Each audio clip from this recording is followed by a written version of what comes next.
All right, guys. Well, welcome back to another video here. Today we're going to sit down on the computer.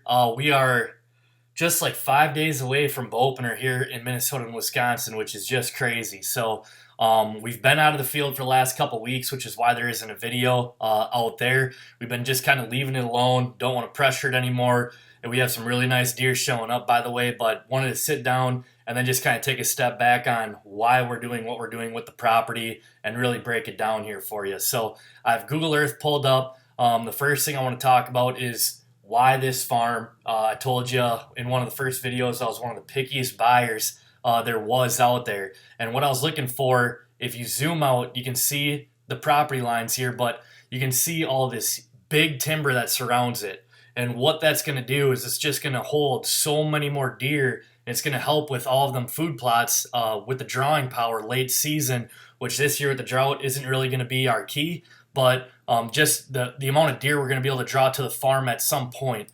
And then the other thing is all this excellent thermal cover. You can see all these pine trees right here, lots of cedar trees, lots of really good grasses, and then also good oak timber that really cuts through kind of the southwest corner and right up the middle of the property. So they have everything that they kind of need right here already as a foundation. And so really all that we're doing is going in there and just adding the food. So they have everything else. It's all generally south facing. Let me see if I can't kind of, here we go. So kind of do this right here. That kind of shows you a little bit better. It's all just generally very gentle south facing. So it's all very huntable if you wanted to. But again, we're going to kind of make the majority of it be a sanctuary, but very huntable. All of its top access is from the east. So let me kind of put this back here.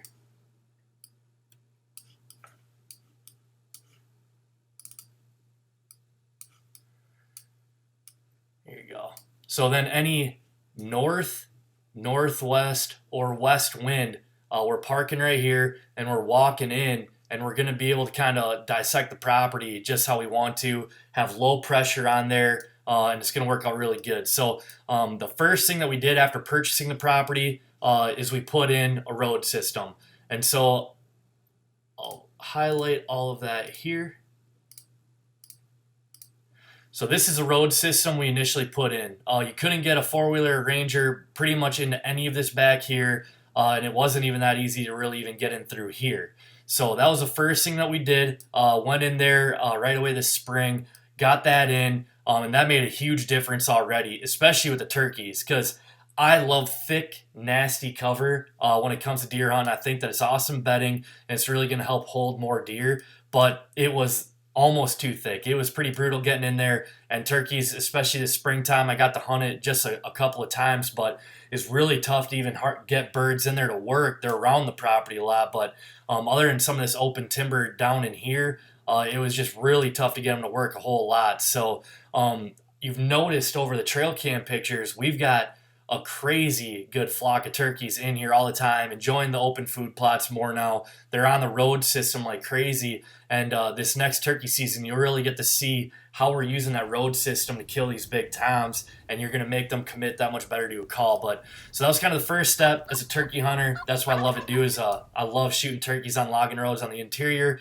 Just gets them to kind of work a little bit better. So after the road system, we were kind of on to, here, we'll talk about the water hole. This is a huge deal here as well on why we purchased the property, as well as good central water. Even in this crazy drought that we've had the last couple months here, that water's held really good, and that has been like the focal point of the farm for all these deer, which it already naturally flows to that pond and then out into the big egg that surrounds us out here, but that has been a big deal. So having established water there was a big deal. So we've kind of built all this around that and around the central bedding that we've got. So then the next step, and really the biggest one, my big goal for the year other than the road system, was to get this food plot in right here. And so back in, I think the first video, we pulled 80 or 100 trees with a skid loader in here, opened all of this up. It was a lot more grown up than it kind of looks even from this, but came in here, opened all of that up, and then planted it in soybeans. The soybeans kept trying to really pop. They'd get maybe Well, they got one rain after about a month of sitting in the ground with no rain, and then unfortunately the deer, because the beans kind of stunted, the deer just mowed them down. So I didn't save it, but I have a trail cam video of a doe just walking right down a soybean lane and picked every single plant right out of the ground. So that was pretty short lived. Now we have a food plot that we replanted here that's big, sexy.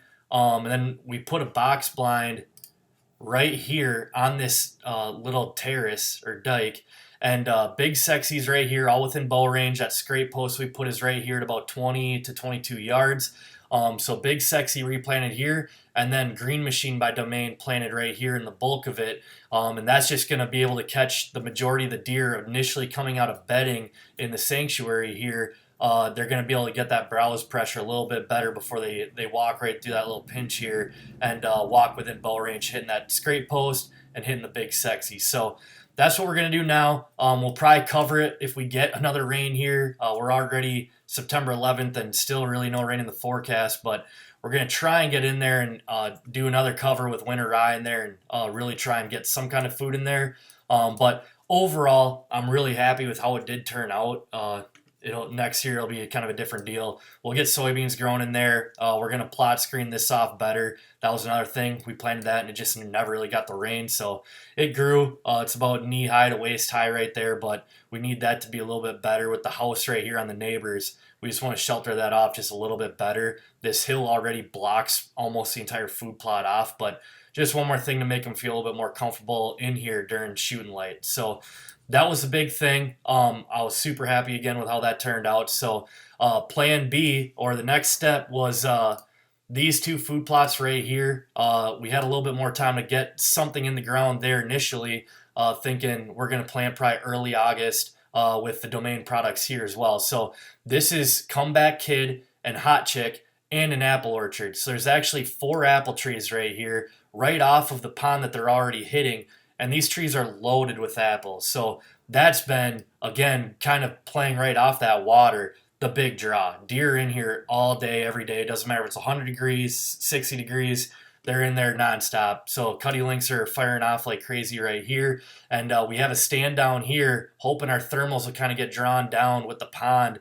And then we're going to shoot up into that food plot. So this is going to be a spot that you'll see us hunt early season a lot while apples are on the trees here. That's actually the one food plot where this bottom half, it's better soil, and that has come up like a green carpet. So I have some pictures of that just from this morning I can show you, but that's really exciting. That's been a huge food plot, and we're walking again right into any northwest wind, west. We're walking in bulletproof right there. So the previous owner had a lot of really good encounters with deer, cannonballing into the pond, chasing does, and all kinds of crazy stuff there. So that's pretty fun hearing that story. So that's probably been our biggest success food plot. Otherwise, this Big Sexy food plot, we're calling it the Kansas plot. When you get back in here, you can already kind of tell with all this grass and cedar trees right here, it just looks like Kansas when you're back there. And this is going to all be sanctuary, all this oak timber right here. We're going to pretty much just leave it alone, not really step foot in there. We have some cutty links in there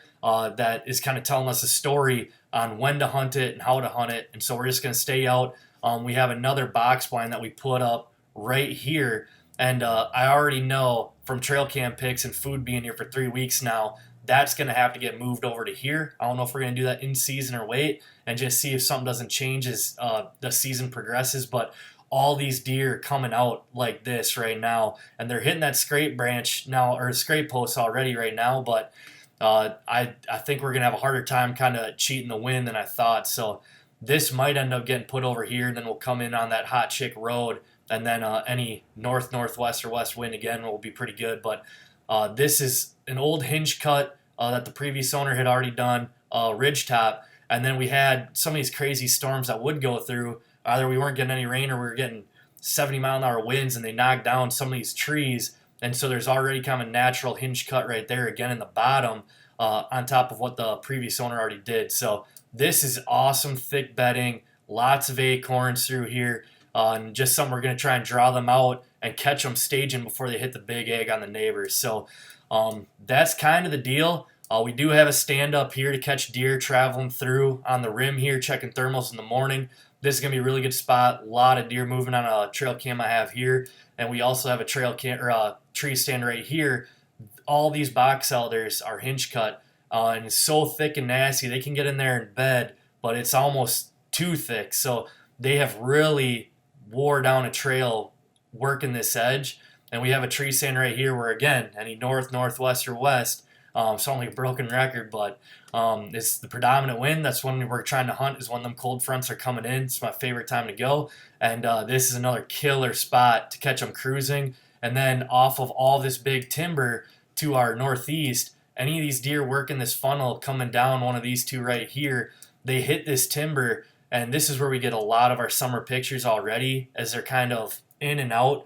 We didn't have the food until recently here, so they're mainly out on the neighbor's food. But now that this is at least starting to pop in here and the apple trees are popping, you can really tell the deer are using this. So that's kind of the main 4 stands as of right now. The rest of it, we're going to see how this season goes. I plan to probably hang quite a few stands after we break it down a little bit better, and then just kind of take it from there. But that's the farm breakdown and why we're doing what we're doing. We're really excited. We have 2 bucks showing up that I'll get into in another episode that are both hammers. I'd love if Jake, myself, Alicia, maybe Abby, if she can get away from the kids for a little bit, get in there, put them down. But we are super excited for the first year in there. I'm pretty happy with how everything turned out. Even with this drought, we do still have food there. So just a matter of time. And then the rut is always crazy there, according to the stories that we've heard. But really cool. Sanctuary here again. That's going to be a huge key part in kind of what we're doing. And then we'll just kind of see how this year goes. But this is going to be the bulletproof box blind right here. This access in and out is just perfect. So these deer will be kind of funneling through here, and we'll be able to hunt this a lot. So you'll see us in that box blind camping out and just waiting. But we have some good ones showing up here on that scrape post too, so you never know. But that's what we got for you this week. Just wanted to kind of take a step back since we're not in the woods and in the food plots, and kind of give you a storyline on why we're doing what we're doing. So should be a good start. We'll see how it ends up here at the end of the year, but I'm excited for it. So stick with us on another episode. The next time you might see us will actually probably be in a box blind. We might go over our hit list then. So anyways, thanks for watching, and we'll see you in the next episode.